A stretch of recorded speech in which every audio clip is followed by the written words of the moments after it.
निष्ठावंत भाव भक्ताचा स्वधर्म निर्धार हे वर्म चुकू नये. निष्काम निश्चळ विठ्ठली विश्वास पाहू नये वास अनेकांचे. तुका म्हणे कोण नाही उपेक्षिला नाही ऐकला ऐसा कोण. निष्काम निश्चळ विठ्ठली विश्वास पाहू नये वास अनेकांचे. विठ्ठल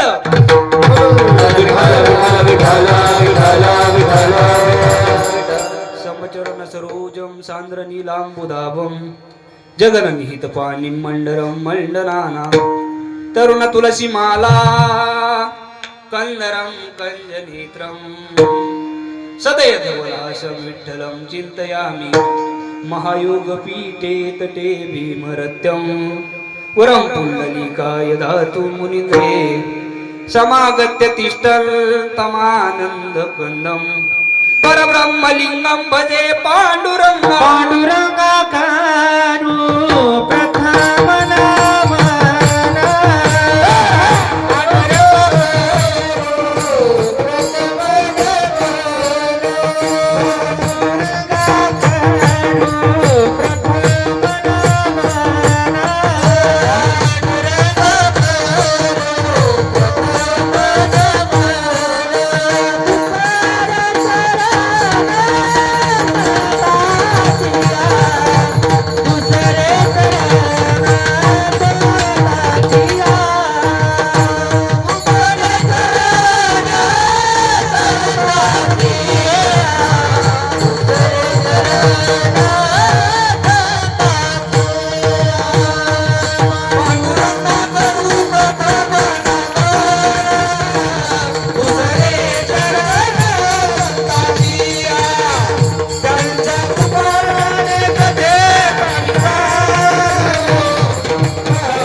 करुणा करा दयाळा.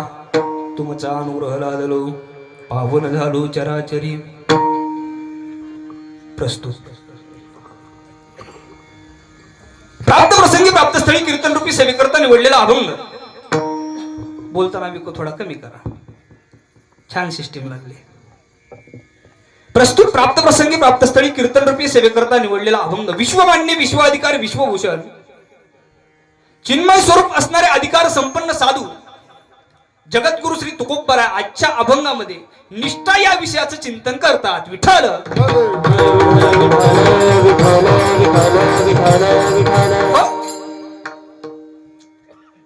भगवान दत्तात्रयांच्या दरबारामध्ये चालू असलेला स्वर थोडा बंदच केला तरी चालेल.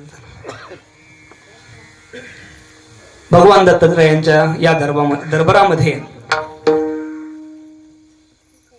नवीन हा सप्ताह चालू झालेला आहे आणि किम निमित्ताने आपण सर्वजण एकत्रित आलेलो आहोत. माझ्यापेक्षा सर्वांना ज्ञात आहे, परंतु वक्त्याचं सांगणं हे आद्य कर्तव्य असतं.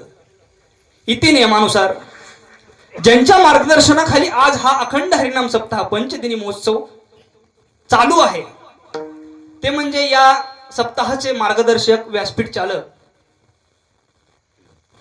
एक आमच्यासारख्या कीर्तनकारांचे प्रेरणास्थान युवा कीर्तनकार हरिभक्त परायण सुरेशजी महाराज घालमे यांच्या मार्गदर्शनाखाली आज हा सप्ताह चालू आहे.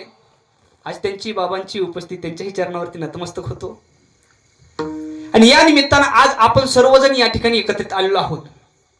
आणि ज्यांच्यामुळे हे दुसऱ्या दिवसाचं कीर्तन रूपी पुष्प गुंफण्याचं कार्य माझ्या वाट्याला आलं ते म्हणजे एक युवा उद्योजक सुनीलजी भुजबळ आमचे दाजींकडूनच ही सेवा नेमकी माझ्याकडे आलेली आहे.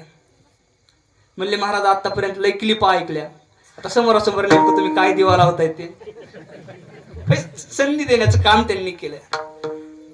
त्यांच्याही चरणावरती नतमस्तक होतो. आणि आज खऱ्या अर्थानं आपल्या भागाचं वैभव, आपल्या भागाचं भूषण कसं असतंय ना, साधा माणूस आपल्यामध्ये दिसतो परंतु त्याची किंमत लवकर कळत नसते.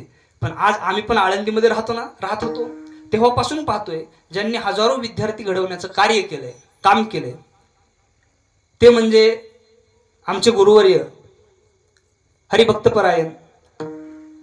आतापर्यंत बाबा आपण संगीत अलंकार हे नाव बऱ्याच वेळा ऐकलं असते, पण ओरिजिनल संगीत अलंकारा आदिनाथजी महाराज बनकर त्यांच्याही चरणावरती नतमस्तक होतो. तेही या कीर्तनाला उपस्थित आहेत. आणि आमचे गुरुबंधू मंडळी हरिभक्तपरायण वैष्णव महाराज साबळे, खूप गोड गायन आहे बाबा.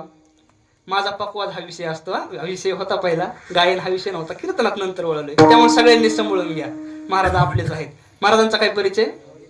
माऊली महाराज मृदुंगवाद गायनाचार्य. छान. केदार महाराज ना, केदार महाराज पण या ठिकाणी आमच्या सचिन महाराजांचे गुरुबंधू आहेत. आणि माझ्या समवेत आलेले माझे अतिशय जिवलग मित्र हरिभक्तपरायण, पकोदाची बुलेट ट्रेन म्हणून ज्यांना महाराष्ट्रामध्ये ओळखलं जाते असे सचिनजी महाराज मुंडे यांच्याही चरणावरती नतमस्तक होतो.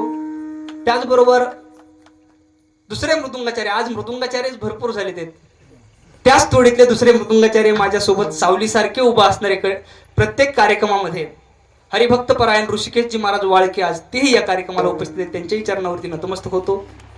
आणि चौथे मृदुंगाचार्य हरिभक्तपरायण नवनाथ महाराज हरिहर, तेही अतिशय जवळचे मित्र आहेत. आता तुम्ही म्हणता सगळ्यांचीच महाराज हेच नावं घेण्यात वेळ घालवता का? एवढ्यांची नावं घेतली, ज्यांची नावं घेतली ते देव आणि ज्यांचे राहिले ते महादेव.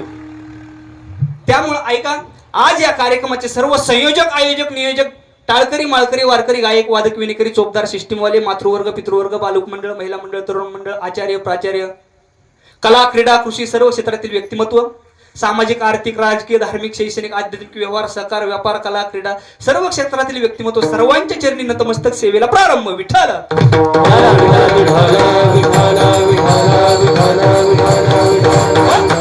भगवान दत्तात्रयांच्या दरबारामध्ये आपण बसलोय, परंतु दत्तात्रय म्हणजे नेमकं काय हे समजून घेणं गरजेचं आहे. ऐका, दत्त म्हणजे दान, त्रय म्हणजे तीन, तिघांनी मिळून केलेलं दान त्याला काय म्हणायचं? बोला. दत्तात्रय म्हणायचं. तिघांनी मिळून केलेलं दान त्याला दत्तात्रय म्हटलं जाते. तिघांनी मिळून कोणी? ब्रह्म, विष्णू आणि महेश, हे तिघ जण आहेत. तिघांचे आचार वेगळे, विचार वेगळे, सगळ्या गोष्टी वेगवेगळ्या आहेत, परंतु तिघ जण एकत्र आलेत.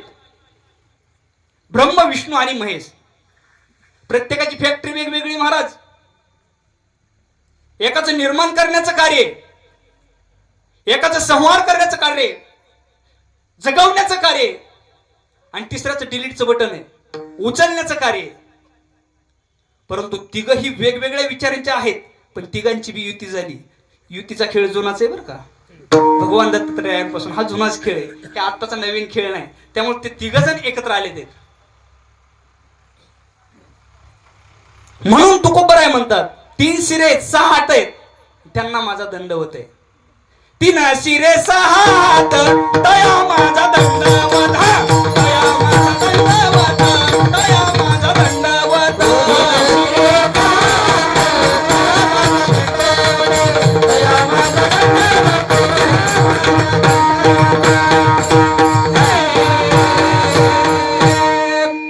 तुकोबरायांनी त्यामुळे वंदन केलंय मायबाप.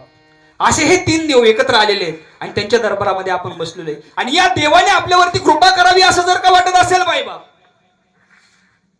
असं प्रत्येकाला जर वाटतंय ना आपल्याला दत्तात्रय भगवंताने आपल्यावरती कृपा करावी, तर आपल्याला पहिल्यांदा भक्त व्हावं लागेल. काय व्हावं लागेल? भक्त. मग नेमका भक्त कोणता आहे, कोण असतो, त्या भक्ताची लक्षणं काय, भक्ताचे गुण काय, ते आजच्या अभंगामध्ये विठ्ठल.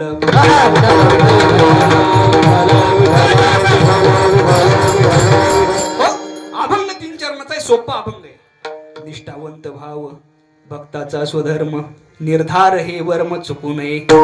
निष्ठा या विषयाचं चिंतन आहे. कशाचं आहे? निष्ठा. खर तर निष्ठा हा शब्द जगद्गुरु श्री तुकोबरायांच्या काळामध्ये आदरणीय पूजनीय वाटत होता. बघा मी काय बोलतोय समजतंय तुम्हाला. निष्ठा या शब्दाला त्या काळामध्ये किंमत होती बरं का. आता निष्ठेला किंमत आहे का? आता कशाची निष्ठा? आता निष्ठा निष्ठी. आता निष्ठा नाही, माल भेटन तिकडं प्रविष्ठा. आणि सगळ्यांची झाली चेष्टा माय बाप. आज बघा तुम्ही, नेता वेगवेगळा आहे, कार्यकर्ते तेच आहे. प्रत्येक गावामध्ये तेच आहे ना, कार्यकर्ते तेच, नेता वेगवेगळा आहे. काय काय तर 4-5 जण टपूनच असतात. कोणचं उद्या भाऊ आले भाऊ आले भाऊ आले. कोणताही नेता आला ते सोबतच असतात आणि मतदाना दिवशी तेच गायब असते. ही कशाची निष्ठा आहे का माई बाप? निष्ठा नेमकं कशाला म्हटलं जाते ऐका. निष्ठेचे प्रकार तुमच्या समोर मांडतो. स्वामी निष्ठा वेगळी, पती निष्ठा वेगळी, गुरु निष्ठा वेगळी, धर्मनिष्ठा वेगळी आणि देवावरची निष्ठा वेगळी. विठ्ठल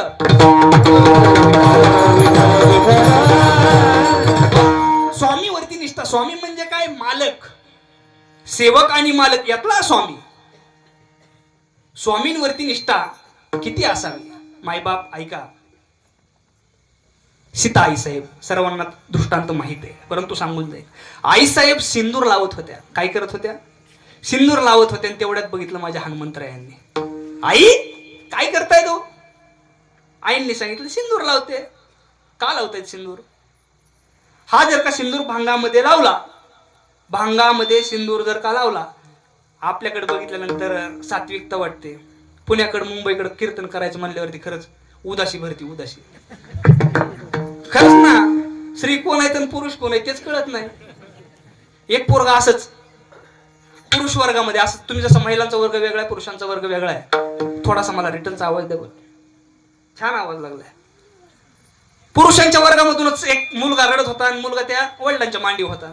मी कीर्तनामध्ये म्हणलो, हो त्या मुलाला त्याच्या मम्मीकडे द्या की. ते म्हणला मीच मम्मी. बघा आता बॉब कटन, जीन्सन, पॅन्टन, गॉगलन, हेडफोन हे सगळं घातले. मम्मी का पप्पा तेच कळालं नाही. म्हणजे आज आपल्याकडे बघितल्यानंतर सात्विक शृंगार आपल्या खेडे भागांमध्येच, हा महाराष्ट्रीय संस्कृती टिकून ठेवण्याचं काम आपल्या या खेडे भागांमध्ये अजून पाहायला भेटतं मायबाप. मी सांगत होतो सीता आईसाहेबांनी सिंदूर भरत होत्या. सिंदूर भरत असताना हनुमंतरायांनी पाहिलं. हनुमंतराय विचारतात, का आईसाहेब कशामुळे हा सिंदूर तुम्ही कंपाळामध्ये भरतायत, भांगामध्ये भरतायत? आईने उत्तर द्यावं, मी जर का माझ्या भांगामध्ये सिंदूर भरला, सिंदूर लावला, तर आपल्या मालकाचं स्वामीचं आयुष्य वाढते. काय होतंय? आयुष्य वाढतंय. एवढाच शब्द ऐकला, आयुष्य वाढतंय. पळत पळत गेले, दुकानामध्ये गेले, ट्रक भरूनच गोण्या घेतले. किती? मी तरी कशाला कमी सांगू. गोण्या घेतल्या ना, अंगावरती वतून घेतल्या आणि जाऊन प्रभू रामचंद्रांपुढे जय श्रीराम म्हणून ठाण केलं, उडी मारली. जय श्रीराम म्हणले. राम म्हणले कोण आहे? हनुमंतराय म्हणले काय देवा, निवडणूक झाली की विसरून गेला का आम्हाला? म्हणजे आत्ताचा जर का हनुमंतराय असता तर म्हणला असता, लगेच इतक्या लवकर गुलाल आला की आम्हाला विसरले. हनुमंतराय म्हणले मी हनुमान आहे, मारुतीराय आहे. काय हे लावलंय तू? ऐका, निष्ठा सांगतोय तुम्हाला, स्वामीवरची निष्ठा किती असते. त्यावेळेस हनुमंतराय उत्तर देत आहे, आई साहेबांनी जर का भांगामध्ये कुंकू भरून, भांगामध्ये सिंदूर भरून माझ्या स्वामीचं काही दिवसांचं आयुष्य वाढत असेल, तर मी माझ्या स्वामीला अजर अमर करण्यासाठी अख्ख्या अंगावरती सिंदूर ओतून घेतलेला काय वाव काय? ही झाली निष्ठा. इतकी निष्ठा मालकावरती, स्वामीवरती कुणाची होती? कुणाची होती? हनुमंतरायांची होती. हे फक्त ऐकायचंय आपण.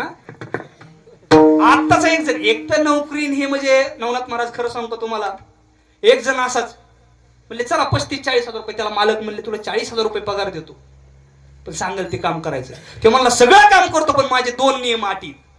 काय नियम आणि अटी सांग म्हणले. ते म्हणला माझा पहिला नियम आहे, मला जेवलं की झोपायला लागतं. आणि दुसरा नियम आहे, झोपेतून उठलं की जेवायला लागतं. काम कधी तू काय स्वप्नात करायचं आहे का? काय काय नेमकं जेवत राहायचं म्हणल्यावर, झोपायचं म्हणल्यावर काम कधी करायचंय? ही आत्ताच्या नोकराची अशी अवस्था आहे. आत्ताचा नोकर म्हणजे मालक विश्वासाने नाही नोकरावरती कधीच विश्वास ठेवू शकत. निष्ठाच नाही ना राहिली. निष्ठा होती पहिल्या काळामध्ये. ऐका, यानंतर तुम्हाला सांगून जाईन मायबाप निष्ठा किती असावी. आपल्याला रामायणामधले समोरचे कलाकार, पडद्या पुढचे कलाकार आपल्याला बरेच माहिती आहेत, परंतु पडद्या पाठीमागं पण म्हणजे रामायण उभा राहण्यामध्ये, रामायण घडण्यामध्ये नळ नीळ जांबवन जशा पद्धतीने हनुमंतरायांचा सुग्रीवाचा सहभाग आहे, तशा पद्धतीने नळ नीळ जांबवन अशा पद्धतीनेच एक वानर होता. त्या वानराचं नाव आहे गंधमाधव. कोण आहे? गंधमाधन नावाचा वानर आहे. आणि त्या गंधमाधन नावाच्या वानराचा मलयानळू चंदनाचा श्वास येत होता. काय येत होता?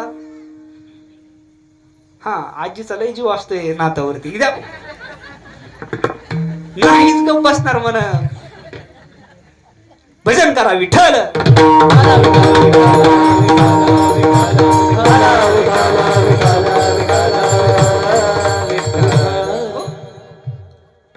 बरे आपली बारकाली पोरं तरी शांत बसले तिथं समोर. ही बारकाली पोरांना मी लय भेटतो. कवा काय बोलते गपकीन ती सांगता येत नाहीत. त्यांना काय महाराजांनी फिरत पडले, त्यांना चॅनल बदलायची सवय लागली असती. ती म्हणली असते तासभर झालं एकटच उभा आहे, काय बडबड बडबड करतोय, चॅनल बदलायला रिमोट नाही इथं. महाराज खरंच मी साबळे महाराज भेटतो बरं का पोरांना. एक जण असं पुढे बसला होता, म्हणला महाराज रोज कीर्तन करून कंबर बांधून फिरतायत, मला दे माझ्या प्रश्नाचं उत्तर. मी म्हणलं विचार बाबा, काय विचारणार आहे विचारून. त्यांनी मला प्रश्न केला, सांगा म्हणला कोणती गोष्ट अशी वडल्यावर बारीक होती. माझ्यासमोर माईक होता. मी म्हणलं रबर वडल्यावर लांब होती, सोल लांब होती, रबर लांब होती. मी म्हणलं नाही बाबा उत्तर आहे. ते मला महाराज किती सोपं आहे, बिडी वडली की बारीक होती. म्हणलं त्याचा भाप पोडतं हे रोज बघत असतं विठ्ठल. मी सांगत होतो गंधमादन नावाचा वानर आहे. त्याचा मलयानळू चंदनाचा सुगंध येत होता. काय येत होता? सुगंध येत होता. आणि सुगंध येत असताना मायबाप त्याला वरदान होतं. ते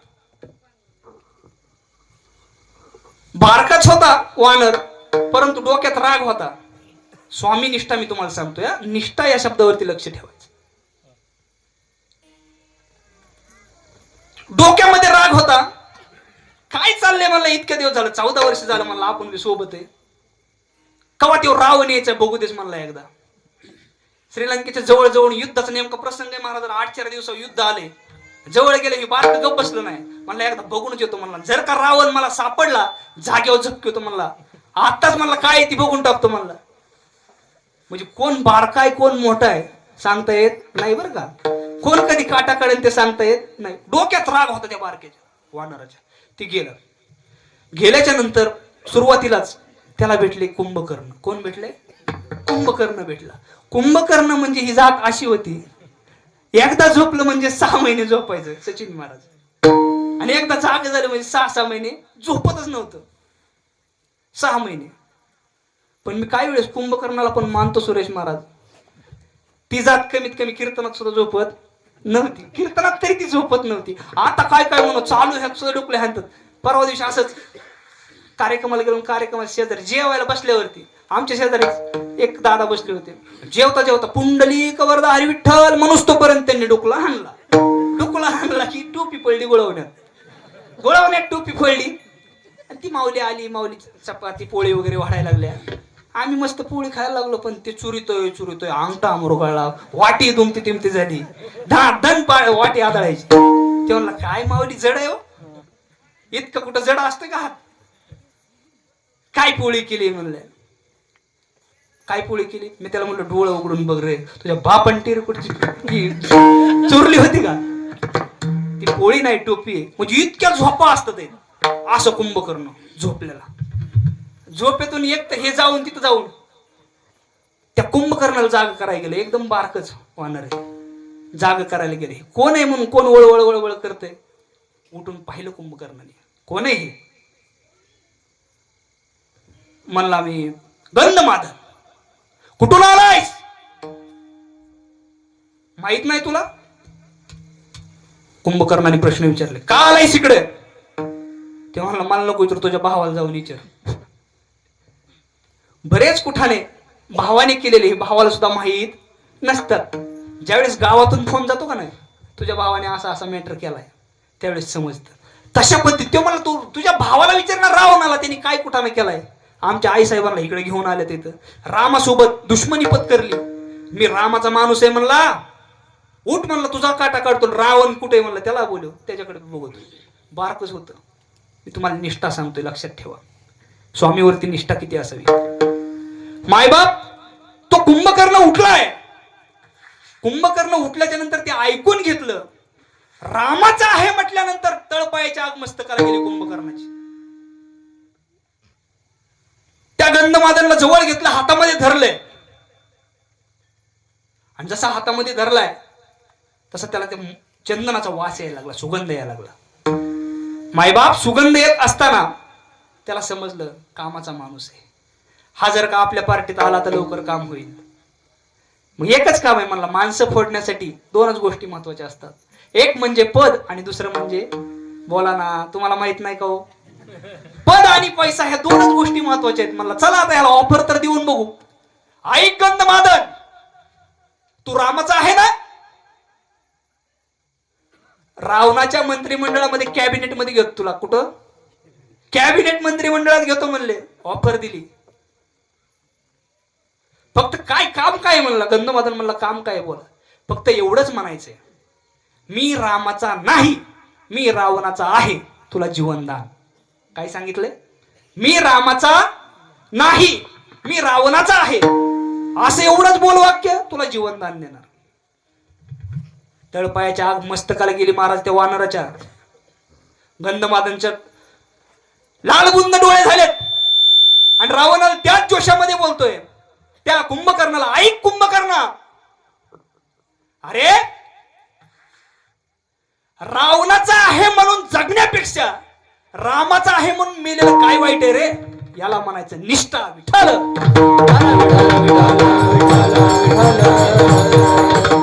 तशाच पद्धतीने माझे तुकोबराय सांगतात, जर का विठोबाचं नाव जरी घ्यायचं असलं, मायबाप नाव जरी घ्यायचं असतं तरी निष्ठेने, निष्ठा नाही निज निष्ठा असली पाहिजे.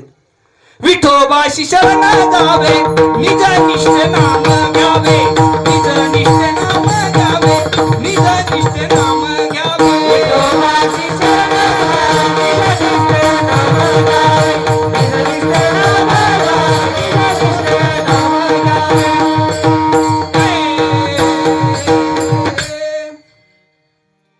स्वामीवरती, मालकावरची निष्ठा तुम्हाला सांगितली. आता ऐका दुसरा प्रकार निष्ठेचा. पतीवरती निष्ठा ही वेगळी निष्ठा आहे. मालकावरती आपल्या पतिव्रता म्हणजे आज निष्ठा कुणाची देवाला आवडती. पतिव्रतेसारखा जर का भक्त असेल, भक्त तो कुणाला आवडतो? देवाला आवडतो. महाराज सांगतात, पतिव्रते जैसा व्रतार प्रमाण, आम्हा नारायण तैशा परी. देवाला सुद्धा ते भक्त कशा पद्धतीने मानतात? पतिव्रते पद्धतीने. पतिव्रता म्हणजे काय? पत्नी होणं वेगळं. ऐका, पत्नी होणं वेगळं आणि पतिव्रता होणं वेगळं. पत्नीमध्ये आणि पतिव्रतेमध्ये फरक आहे. पतिव्रता कुणाला म्हणायचं? पतिव्रता जिने घताराच्या वर्तमाने, जी नवऱ्याच्या म्हणण्याप्रमाणे वागती, नवऱ्याच्या म्हणण्या पद्धतीने राहती, तिला काय म्हणायचं बोला? पतिव्रता म्हणायचं. नाही तर नवऱ्याला चांगली भाजी आवडत असेल आणि ही जर का रोज ठेचा करून घालीत असेल जेवायला, तिला पतिव्रता म्हणता येईल का? नाही माय बाप. ऐका, या पतिव्रतेसारखा. मग आज पतिव्रता म्हटलं की आपल्याला ग्रंथ म्हटलं की गीता समोर येते, पतिव्रता म्हटलं की सीता समोर येते, आणि प्रेम म्हटलं की माता समोर येते. विठ्ठल सीता आई साहेबांसारखं पातिव्रत्य आपल्याला पाहता येणार नाही, बघता येणार नाही. रामायणामध्ये आपल्याला माहितीये, संपूर्ण रामायण पाहिल्यानंतर आपल्याला सीता आई साहेबांचं कॅरेक्टर, सीता आई साहेबांचं जे चरित्र आहे आतापर्यंत, ते आपल्याला पूर्णपणे अलका कबूलचा पिक्चर बघितल्यासारखं वाटतं का नाही? वाटतं का नाही? बोला ना. तशा पद्धतीने वाटतं का?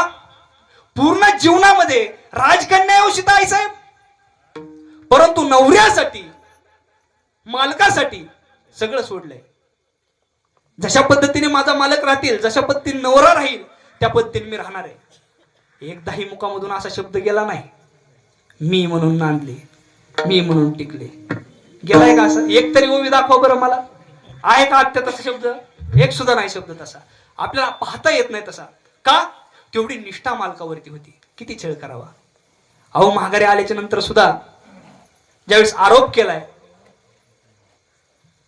त्यावेळेस सुद्धा अग्नी परीक्षा देण्याची वेळ आली, परंतु अग्नी परीक्षा दिली कुणी? सीता आई साहेबांनी. नाहीतर आता आता थोडं काय होऊ दे की एक जण असाच गावात बसला होता आणि चांगला त्याला गावचा नाद होता, गावचा विकास झाला पाहिजे, सगळं झालं पाहिजे. गावात मीटिंग मध्ये बसला आणि त्याला बायकोचा फोन आला, कुठे ते म्हणला रिंगटोन आहे का आवाज इकडे येऊ. आवाज ऐकला, म्हणला मीटिंग चालू. मीटिंग जाय करा त्या मीटिंगचा, इथं गॅस संपलाय, पहिला गॅस आणून द्या. म्हणजे आत्ताच्या महिला मंडळ जर का पाहिजे झालं, सीताई साहेबांनी कधी बोलून दाखवलं नाही. नाही तर आता मी म्हणून टिकले याच्यावरतीच चालले. विठाल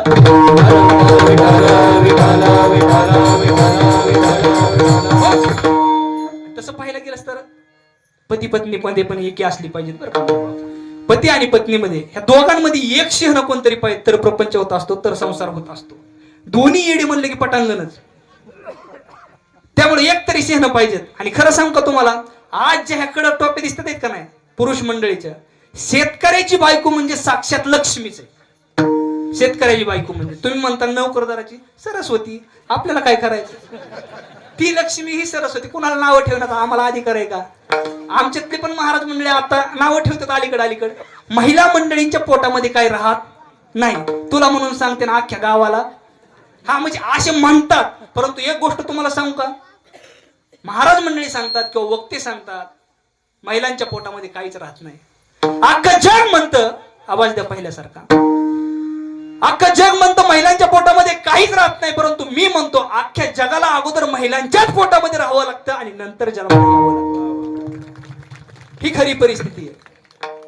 लय भगवान श्रीकृष्ण आहेत, घ्या म्हणून बनाव डायरेक्ट अवतार नाही ना. देवकी मातेचा कुशीचा आधार घ्यावा लागलाय. त्याच पद्धतीने भगवान दत्तात्रय डायरेक्ट अवतार नाही माय बाप. महाराज सांगतात, धरी अवतार विश्वतारा वया आत्रीची अनुसया गरोधर. अवतार घेताना सुद्धा कुशीचा आधार घ्यावाच लागलाय ना. म्हणून महिला मंडळीचं सांगत तुम्ही दोघांपैकी एक जण कोणतरी शेण पाहिजेत, तर संसार होत असतो, तर कडल लागत असतो. आणि शेतकऱ्याची मंडळी म्हणजे साक्षात लक्ष्मी. हा विषय आपला चालला होता. बघा तुम्ही काम किती करायचं, सकाळी झोपेतून उठल्यापासून संध्याकाळी झोपेपर्यंत किती काम करायचं. मी तुम्हाला खरं सांगू का, आपल्या बायकांकडून शिकलं पाहिजे आपण. खरंच शेतकरी जे आहेत, सकाळी झोपेतून उठल्यापासून पहा तुम्ही, शेण सारवण सगळ्या गोष्टी करणार. पोरगी जर का शाळेत जात असेल तिची वेणी फणी करून तिचा डबा बांधून, पोरगा जर का तालुक्याच्या गावाला असेल त्याचा डबा बांधून, तो डबा देऊन रानामध्ये 11ला कामाला. माझा एक तुम्हाला प्रश्न आहे, खरं सांगा, 7 वाजता आपल्या वस्तीला माणूस दूध घालायला जर का गावात गेला, तो किती वाजता माघारी आला पाहिजेत बोला. वा वा वा, बाबांनी राईट उत्तर दिलं. 12 वाजता आला पाहिजे. एकदम मनातलं बोललं ना महाराज आता. 12 वाजता आला पाहिजे. बघा तुम्ही, 7 वाजता गेलेला माणूस काय तिथं जाऊन काही चर्चा करतो का, ह्याचं असं झालं त्याचं तसं झालं ना, अमेरिकेत हे चाललंय, युरोपमध्ये ते चाललंय. अरे रानात गवत किती झाले बघ, ती कोण काढायचे. मायबाप सकाळपासून नुसते ह्याच्या टोप्या त्याला, त्याच्या टोप्या ह्याला, ह्या गोष्टी करत बसतात, व्यर्थ वेळ वाया घालवतात. परंतु तोच वेळ सार्थकी कसा लावायचा इकडून शिकायला भेटतं आपल्याला. आणि हा सगळ्या गप्पा ही उरकून 12 वाजता हे डायरेक्ट रानात जातो वाडा जेवायला. लय अरे तो काम काय केलं, नेमकं काम काय केलंय, तिथं जाऊन डायरेक्ट जेवायला वाडा. म्हणजेच आज आपण आदर्श जर का घ्यायचंय ना, पत्नी असेल, आई असेल, यांच्याकडून आपण आदर्श घेतला पाहिजे. आपला विषय निघला होता निष्ठा कशी असावी. मग आज तुम्ही म्हणताल महाराज आम्ही पण आमच्या पतीवरती निष्ठा ठेवायला तयार आहे ना, पण पतीचे पायीच सापडत नाहीत, 7च्या नंतर पायीच सापडत नाहीत. तो लेझिमात जर का खेळणं येत असेल तर कशी आम्ही निष्ठा ठेवायची. किंवा आमचा पती खरं बोलून कुठं जातच नाही, कीर्तनात चाललोय म्हणून सांगतो डाब्यावर जाऊन बसतो, कशी निष्ठा ठेवायची. असे पण भेटतात. पतीवरती निष्ठा कशी किती असावी आई साहेबांकडून शिकायला भेटतं. मायबाप 2 विषय तुमच्या समोर मांडले. पहिला म्हणजे बोला बोला कोणता, स्वामी निष्ठा, मालकावरती निष्ठा किती असावी. दुसरा म्हणजे पती निष्ठा. तिसरी निष्ठा गुरुनिष्ठा. कोणती निष्ठा आहे, गुरुवरती निष्ठा. बघा तुम्ही, गुरुंवरती निष्ठा म्हणजे हे अगोदरच्याच काळात गुरुकुल पद्धत होती, गुरुवरची निष्ठा हे अगोदरच्या काळामध्ये. आणि अजून सर्रास आम्हाला आळंदीमध्ये किंवा वारकरी संस्थांमध्ये पाहायला भेटतं गुरुंवरती निष्ठा ठेवणारी मुलं अजून पण आहेत. परंतु आता काही गुरुंवरती निष्ठा असते का. आपल्याला जवळची शाळा गावातच आहे का, वस्तीवर आहे शाळा, वस्तीवरती आहे ना शाळा, बरोबर आहे. तिथल्या जर का शिक्षकाने एखाद्या पोराला मारलं, आई काय म्हणती, राहायचंय का तुला? पोराला नाही हं, शिक्षकाला. म्हणजे गुरूंनी जर का अगोदर काय सांगायचे, ह्याला चांगला निबारा कुठा. त्यावेळेस कुठतरी ज्यांनी गुरूंचा मार खाल्ला, ऐका, ज्यांनी गुरूंचा मार खाल्ला ती एसी मध्ये बसतात आज. आणि जे आज गुरूंवरती गुराकलेत ते गुरांमागे हाल्या हो हाईक हो, अशी परिस्थिती आहे आज. त्यामुळे गुरुवरती निष्ठा असली पाहिजे, गुरुवरती आदर असला पाहिजे. गुरुवरती निष्ठा जर का पाहायची झाली तर आपल्याला एकलव्याचं उदाहरण पाहायला भेटतं. गुरूंनी शिकवलं नाही, मातीचा पुतळा बनवलाय आणि त्या पुतळ्याच्या समोर उभा राहून धनुर्विद्या शिकावी, अर्जुनापेक्षाही तरबेज विद्या तयार करावी. फक्त पुतळ्याकडे पाहून आज आपल्याकडे साक्षात गुरु आहेत, गुरूंवरती आपण निष्ठा ठेवत नाही, गुरूंवरती आपण श्रद्धा ठेवत नाही. उदाहरण पाहायला भेटतं. दुसरी गोष्ट, जर का आपल्याला पाहायचं झालं गुरुवरती निष्ठा किती असावी, ऐका, म्हणजे नाथ बाबा आहेत. शूलभंजन म्हणून देवगिरीच्या शेजारी पर्वत आहे, त्या पर्वतावरती नाथ बाबा एकनाथ महाराज चिंतनासाठी जात होते. कशासाठी? चिंतनासाठी जात होते. चिंतनासाठी गेल्यावरती मायबाप जनार्दन स्वामींनी त्यांना मार्गाला लावलं होतं. ही गुरुकृपाच आहे. आधी गुरूंवरती श्रद्धा ठेवली, कोणावरती? जनार्दन स्वामींवरती. आणि चिंतन करायला सांगितलंय. कोणाचं? दत्तात्रयांचं. रात्रंदिवस भजन चालू आहे. भजन चालू असताना इतके भजनामध्ये दंग व्हायचे नाथ बाबा. दंग होत असताना त्यांना समजत नव्हतं अवस्था नेमकी काय आणि भक्ताची अवस्था कशी असते माहिती. सोयीचा कोठे आठवती नाही, सोयीचा कोठे आठवती नाही, सोयीचा कोठे आठवती नाही, सोयीचा कोठे आठवती नाही, सोयीचा कोठे आठवती नाही, सोयीचा कोठे आठवती नाही, सोयीचा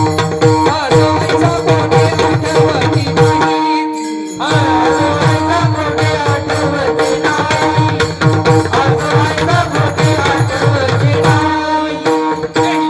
देही हो देहीच विदे सर्व सुख झालो सर्व अलंकार, सर्व सुख झालो सर्व अलंकार. देहीच विदेही हो दशा, देहीच विदेही हो गुणदशा, सर्व सुख झालो सर्व अलंकार, सर्व सुख झालो सर्व अलंकार, सर्व अलंकार, सर्व अलंकार. सोयीचा कोठे आठवची नाही, देहीच विदेही भोगू दशा. महाराज सांगतात भक्त असा असतो ज्यावेळेस देवाचं भजन करतोय, नामचिंतन करतोय, आपण कुठे हा विसर पडून जातो. तसे नाथ बाबा चिंतनासाठी बसले. कायम दत्त भगवंताचं चिंतन आहे. आणि चिंतन चालू असताना मायबाप जनार्दन स्वामींची गुरुची कृपा झाली. गुरुच्या कृपेमुळं विको कमी करा. समोरचा आवाज दे बरं ह्या मॉनिटर मधून. गुरुच्या कृपेमुळे भगवान दत्तात्रय प्रगट झाले. दर्शन द्यायचं ठरवलं नाथ बाबांना. लक्षात घ्या गुरुनिष्ठा किती महत्वाची असते.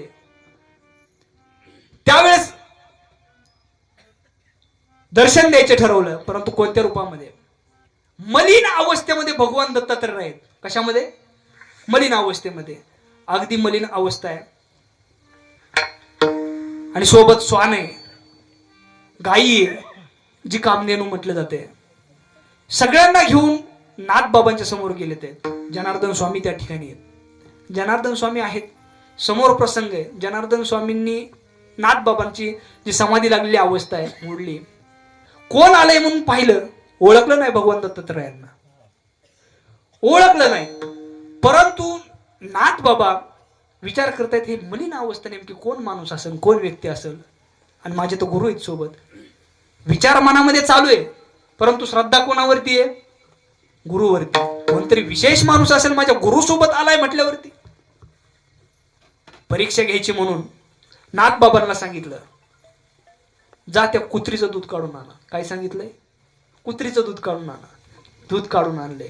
दूध काढून आणल्यानंतर त्या मलिन अवस्थेत असणारा व्यक्ती म्हणजेच भगवान दत्तात्रय राय मायबाप त्यांनी भाकरीचे तुकडे काढावात आणि तेच ताटामध्ये घेऊन त्यात दूध टाकून स्वतः खावं आणि खात असताना जनार्दन स्वामींनी पण त्यामध्ये खावं, ते भाकर तुकडा खावा. आणि हे पाहिलं नाथबाबांनी. काय ही परिस्थिती आहे, मनामध्ये विचार आला. अगदी घाणेरडापणा वाटत होता मनामध्ये, परंतु विचार काय, ज्या अर्थी माझे गुरु हे खातात आहेत म्हणजेच काहीतरी विशेष असेल. आणि जे ते जेवण झाल्याच्या नंतर प्रसाद घेतल्याच्या नंतर नाथबाबांना काम सांगितलं जनार्दन स्वामींनी, जा हे ताट धुवून आण. नाथबाबा निघालेत. निघाल्यानंतर मी गुरुवरती श्रद्धा किती असते मायबाप हे सांगतो तुम्हाला, निष्ठा किती असावी. ते ताट घेऊन गेले. ताट घेऊन गेल्याच्या नंतर जसं ताट धुतलं, ताट धुवून ते पाणी ओतून देणार, तेवढ्यात लक्षात आलं माझ्या गुरूंनी प्रसाद म्हणून सेवन केलंय, मी हे पाणी टाकून देणार नाही, वाया जाऊन देणार नाही. गुरूंचा प्रसाद आहे म्हणून ते पाणी प्राशन करावं. आणि ज्यावेळेस पाणी प्राशन केलं त्यावेळेस माघारी आल्यानंतर दत्तात्रय रायांनी हुबेहूब आपले जे दर्शन आहे ते दर्शन नाथबाबांना दिलं. त्यानंतर नाथबाबांनी अजून भक्ती वाढवली. विठ्ठल हा झाला निष्ठेचा प्रकार, गुरुवरची निष्ठा हा झाला निष्ठेचे प्रकार. अशी जर का गुरुवरची निष्ठा असेल, याच पटीमध्ये अगदी आपला शेवटचा जरी काळ असला, तो का म्हणे प्राण करू देवासी अर्पण, इतक्यापर्यंत जरी जाण्याची वेळ आली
स्वामी काज गुरु भक्ती पितृवचन सेवापती. म्हणजेच गुरुची जर का सेवा केली, देवाची सेवा सुद्धा करण्याची गरज नाही पडत. गुरुची सेवा, गुरुवरती निष्ठा त्या पद्धतीने असली पाहिजे. मी सांगत होतो, प्राण जाण्याची वेळ जरी आली तरी आपली देवावरची निष्ठा ढळली नाही पाहिजे. 3 प्रकार तुमच्या समोर मांडले. चौथा प्रकार आहे देवावरची निष्ठा. देवावरती निष्ठा किती असावी, जर का अशा भक्तांप्रमाणे जर का आपण निष्ठा ठेवली, ते भक्त देवाच्या जवळ असतात. अभंगाच्या पहिल्या चरण निष्ठावंत भाव भक्तांचा स्वधर्म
महाराज सांगतात, निष्ठावंत भाव भक्ताचा स्वधर्म, निर्धार हे वर्म चुकू नये. निष्ठा, देवावरती निष्ठा किती असावी. अगदी आपलं प्राण जाण्याची जरी वेळ असली मायबाप, तरी आपली निष्ठा कमी होता कामा नये. ऐका, दृष्टांत तुमच्या समोर मांडतो. माझ्या जनाबाईवरती चोरीचा आळ आला. खरं सांगा बरं, चोरीचा आळ आला होता का आणला होता? बोला बोला. आणला होता, बरोबर आहे, आणला होता. चोरीचा आळ कुणी आणला होता? देवानेच नाव. परीक्षा घेत होता देव, भक्ताची परीक्षा घेतोय. निष्ठा किती असावी अजून सांगतोय तुम्हाला, ऐका. चोरीचा आळ आलाय. चोरीचा आळ आल्यानंतर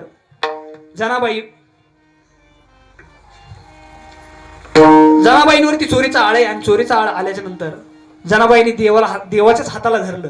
देवाच्या हाताला धरून देवाला म्हणतायत, देवा मी नाही चोर, तूच चोर आहे. धरीला पंढरीचा चोर, धरीला पंढरीचा चोर, धरीला पंढरीचा चोर, धरीला पंढरीचा चोर. माधुर्या चोर, कळा माधुर्या चोर. धरीला पंढरीचा चोर, धरीला पंढरीचा चोर, धरीला पंढरीचा चोर. महाराज सांगतात, धरीला पंढरीचा चोर, गळा बांधून या दूर. देवाच्याच हाताला धरलं, म्हणले देवा मी नाही चोर, तुम्हीच चोर आहेत. चोरीचा आळ आणला होता मायबाप. तुम्ही म्हणाल कस काय आणला होता? ऐका आता. जनाबाई देवाला दळण दळायला बोलवत होते का? बोलवत नव्हते, देव मनाने येत होता. का तर भक्ताची कामं करायला देव लाजत नाही. साधा वया भक्ती काज नाही लाज धरीत. भक्तासाठी देव कुठेही उभा राहत असतो. परंतु भक्ताची परीक्षा घ्यायचं ठरवलं आणि स्वतःहून देव जायचे. मला सांगा, देव गेल्यानंतर खरंच सगळं दळण दळत असेल का? कुटुंब किती मोठे आहे, 14-15 माणसाचं कुटुंब आहे. एवढ्या कुटुंबाचं दळण दळायचं देवाला जमणार आहे का? अहो मोठा आहे देव. मोठ्यांची कामं कशी असते ते तुम्हाला सांगतो. मोठी माणसं जी असतात ती मॉप बघून येत असतात. सप्ताह असेल, मोठी गर्दी ज्या ठिकाणी जमलेली असेल त्या ठिकाणी येणार म्हणजे येणारच. आणि बघा तुम्ही, सोपं उदाहरण तुम्हाला अजून सांगू का? देव यायचे, दळण दळायचे. दळण दळायचे म्हणजे फक्त काम फोटो पुरतं. अगदी 1-2 येडं मारत होते हो, फोटो पुरतं काम. कस काय? मोठी माणसं कशी करतात तुम्हाला सांगतो. वृक्षारोपणाच्या टायमिंगला मला सांगा बरं, झाड आणायच्या टायमिंगला, झाड ज्यावेळेस गावामध्ये वृक्षारोपण होते, वृक्षारोपण करत असताना खरंच ज्याचा फोटो व्हायरल होतो तो झाड घेऊन आलेला असतोय का? नाही हो. झाड आणणारी दुसरी, खड खाणारी दुसरी, पाणी घालणारी दुसरी. हा फक्त जाणार आणि फक्त पाल्याला हात लावणार. काय करणार? पाल्याला हात लावणार आणि पत्रकार फोटो काढणार. यांनी केले जबरदस्त वृक्षारोपण. अख्ख्या तालुक्यामध्ये बातमी व्हायरल करून टाकतात. तशा पद्धतीने देवाने केलं. उगा थोडं दळण दळायचं म्हणून दळण दळलं. बरं, दळण दळल्यावर चोरीचा आळ कसा आला तुम्हाला सांगतो. दळण दळल्याच्या नंतर आपापल्या वस्तू ज्या आहेत, ज्याने त्याने आपापल्या वस्तू नेणं काम आहे का नाही? आज माझं इथं कीर्तन झाल्याच्या नंतर माझा फेटा मी घरी घेऊन जाणं हे काम कोणाचं आहे? माझंच आहे, बरोबर. जर का मी इथं फेटा ठेवून गेलो, उद्या काय मग पंचाने नरड बांधायचं का? बरोबर आहे. फेटा जर का मी आणलाय, मला नेण्याचं काम माझंच आहे. तशा पद्धतीने देव आले ते दळण दळले. दळण दळल्याच्या नंतर त्या ठिकाणी मोत्याच्या माळा, वैजयंती माळा त्याच जनाबाईच्या घरी का राहिल्या? तुळशीची माळ का नाही राहिली? जाणून बुजून केलंय ना हो. एवढी पण देवाची बाजू तुम्ही नका घेऊ बरं. संतांचा काही विचार आहे का नाही आपल्यापाशी? जनाबाई महाराजांनी बघा, बरं एवढं जाऊ द्या, माघारी गेल्याच्या नंतर माघारी जात असताना त्यांची वस्तू तर नेली नाही, काय टाकलंय खांद्यावरती? जनाबाईची गोदडी, वाकळ. काय म्हणतात इकडे? वाकळच म्हणतात, गोदडी, वाकळ, गोदडी. ते खांद्यावरती टाकली. खांद्यावरती टाकून बरं घरी गेल्याच्या नंतर ही जर का जाणून बुजून केलेलं नसतं, गप आपली कपाटामध्ये पेटीमध्ये ठेवून द्यावा. नाही नाही, खांद्यावरती टाकली. उभा कसा राहिला, हे काय असा राहिला? आणि हे पाहिलं जी पुजारी मंडळी होते, पुजारी मंडळींनी पाहिलं. पूजेला आल्याच्या नंतर देवाची चोरी झाली, देवाची चोरी झाली. सगळीकडे बोबाटा झाला, बोबाटा झाला. बोबाटा झाल्याच्या नंतर मायबाप काय करायचं? कोण चोर आहे? चोर म्हणले तिसरा तिसरा कोण आहे? तवा पुरावास ठेवून गेलाय ना चोर. वाकळ कोणाची? ही गोदडी कोणाची? जनाबाईंची गोदडी. जनाबाई चोर आहे. बोला म्हणले काय करायचं? सुळाव द्या म्हणले जनाबाईंना.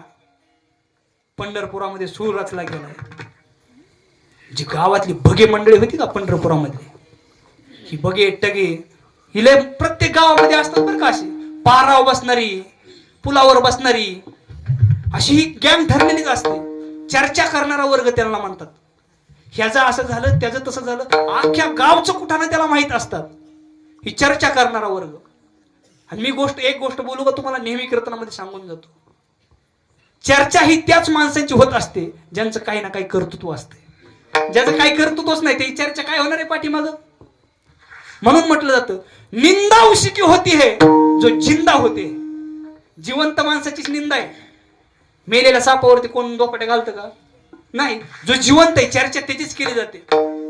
आणि त्या पुढे जाऊन बोलतो तुम्हाला, ऐका. चर्चा करणारा हा वर्ग ठरलेला असतो. ज्यावेळेस आपली चर्चा होत असते, पाठीमागं आपली ज्यावेळेस चर्चा होत असते, त्यावेळेस समजून घ्यायचं आता आपण कुठंतरी रेंजमध्ये आलोय. कुठंतरी आपण आपलं वजन वाढले, समाजामध्ये उंची वाढलेली. आपली उंची वाढल्याच्या नंतर हे पाठीमागं नावं ठेवणारे, बोलणारा हा वर्ग असतोच. आणि ह्या प्रत्येका कुणी किती आज देवाला सुद्धा नावं ठेवलंय लोकांनी.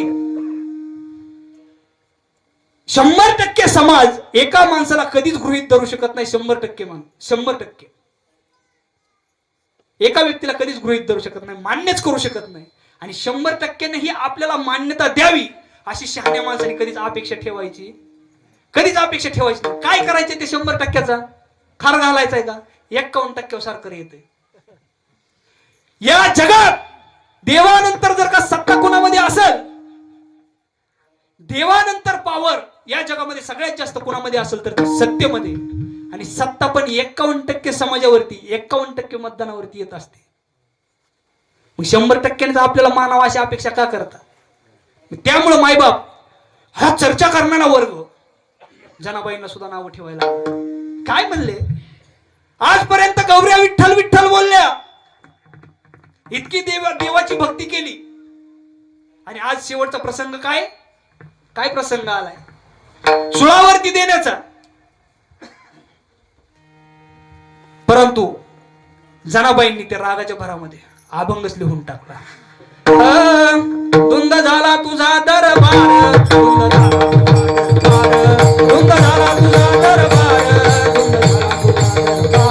धुंद झाला तुझा दरबार, धुंद झाला तुझा दरबार, धुंद झाला तुझा दरबार, धुंद झाला तुझा दरबार.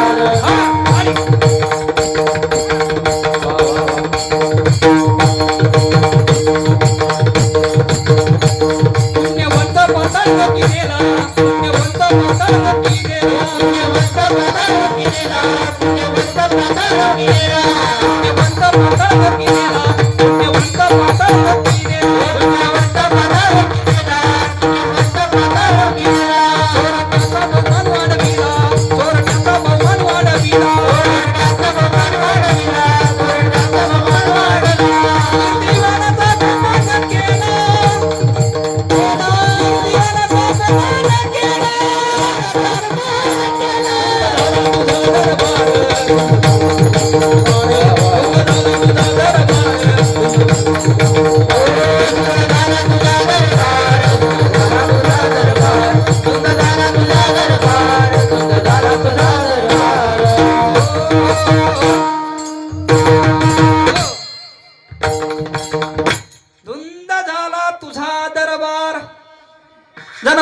महाराज सांगतात, हा दरबार तुझा काय झालाय, धुंद झालाय. धुंद झालाय म्हणजे आत्ताचा पण महाराज धुंद नाही, अंधा धुंद झालाय. आत्ताचा पण दरबार कसा आहे, अंधा धुंदच झालाय ना.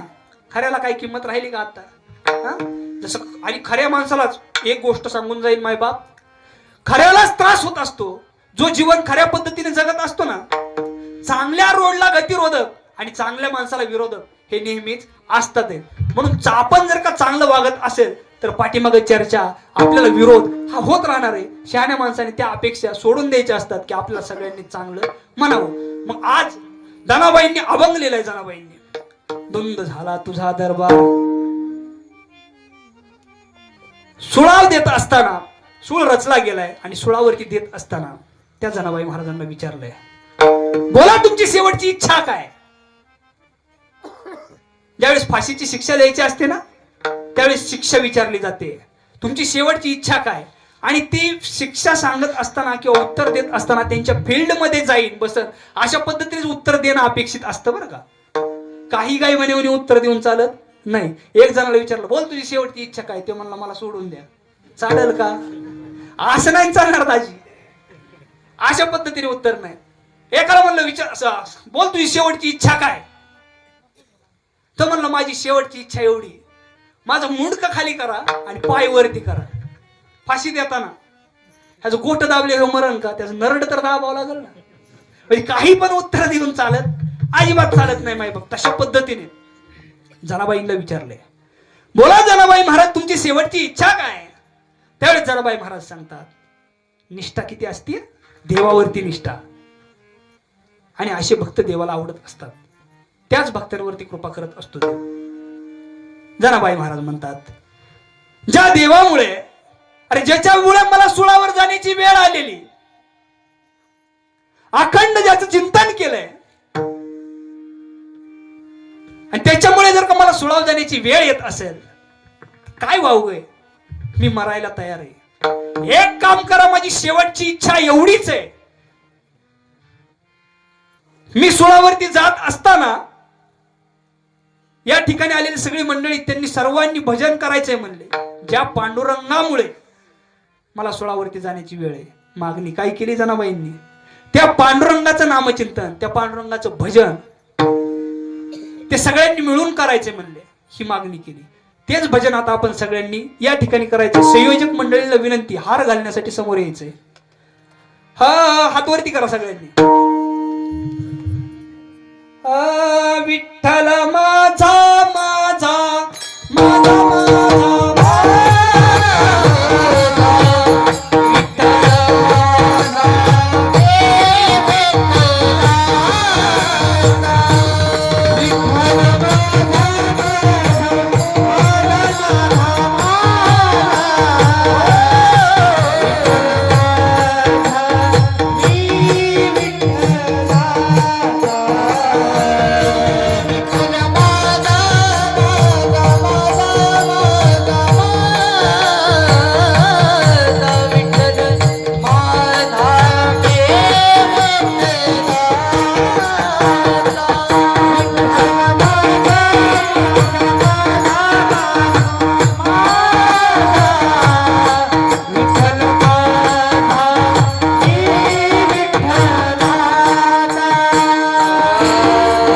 विठ्ठल माझा विठ्ठल माझा